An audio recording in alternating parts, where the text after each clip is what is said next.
જય સિયારામ અને હર હર મહાદેવ બધાને. કેમ છો બધા? આઈ હોપ કે બધા એકદમ મજામાં જ હશો. તો વેલકમ ટુ માય ચેનલ.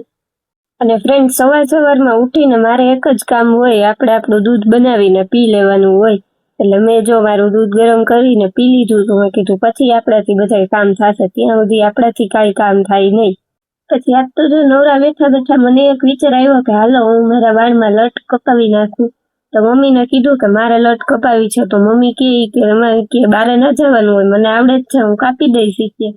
તો જો મમ્મીએ મને લટ કાપી દીધી હતી, પણ મેં કીધું સરખી કાપજો, જો વાળ ટૂંકા થઈ ગયા ને તો તારો વારો છે. એટલે એની જો પ્રોફેશનલ આમ હેર કટ કરતા હોય ને એ રીતે જ મને હેર કટ કરી દીધા હતા, લટ કાપી દીધી એવી રીતે જ જો. પછી મેં એને કીધું કે સાવ શોર્ટ હેર તો કટ કરવા નથી દેતી, મેં કીધું લટ થોડીક શોર્ટ રાખજે એટલે કંઈક સારી લાગે મેં કીધું. તો એને જો લાંબી લટ કાપી દીધી, પછી તોય મેં પાછી ટૂંકી કપાવડાવી. પછી તો મને એમ થતું હતું કે જો સાવ ટૂંકી કાપી નાખી ને તો વાળ ગયા આપડા તો.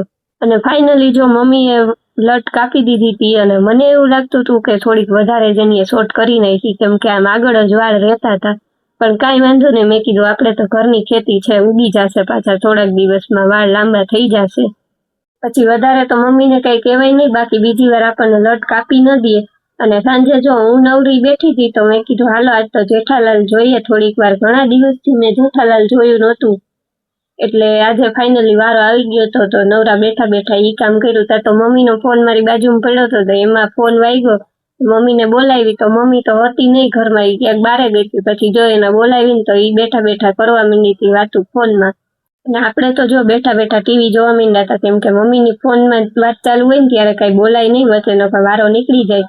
અને સાંજે મહાદેવની આરતી થઈ ગઈ હતી, તો આપણે પાછા દર્શન કરી લીધા હતા મહાદેવના. અને આજ તો જો ફઈના ઘરે અમારે બનાવવાના હતા નૂડલ્સ, એટલે હું ને એ ત્યાં પહોંચી ગયા હતા. અને બબુ, હું અને એ તમે ત્રણેય જો રસોડામાં નૂડલ્સ બનાવતા હતા. એટલે અમે એમ કહેતા હતા કે ત્રણેય હરખા ભેગા થઈ ગયા છીએ, હવે ખબર નહીં નૂડલ્સ કેવાક બને છે. અને આને જો બારેથી એટલો રસ હોય છે ને, તો બારે રમવા ગયો તો ને ત્યાંથી આ જોવા આવ્યો કે આ બે કેવા બનાવે છે. પછી જો નૂડલ્સ બની ગયા હતા, તો અમે ત્રણે બેસી ગયા હતા જમવા માટે. એકને બબુ કે પેલા તું ટેસ્ટ કર નૂડલ્સ કેવાક બન્યા છે, પછી જ અમે ખાઈ. મેં કીધું જો સારા નહીં બન્યા હોય તો તમે બે નહીં ખાવ ને? તો કે ના ના અમે તો તોય ખાઈ જ લેશી. મેં કીધું તો ખાવા માંડો ને, તો પછી મારે ટેસ્ટ કરવાની શું રાહ જોવો.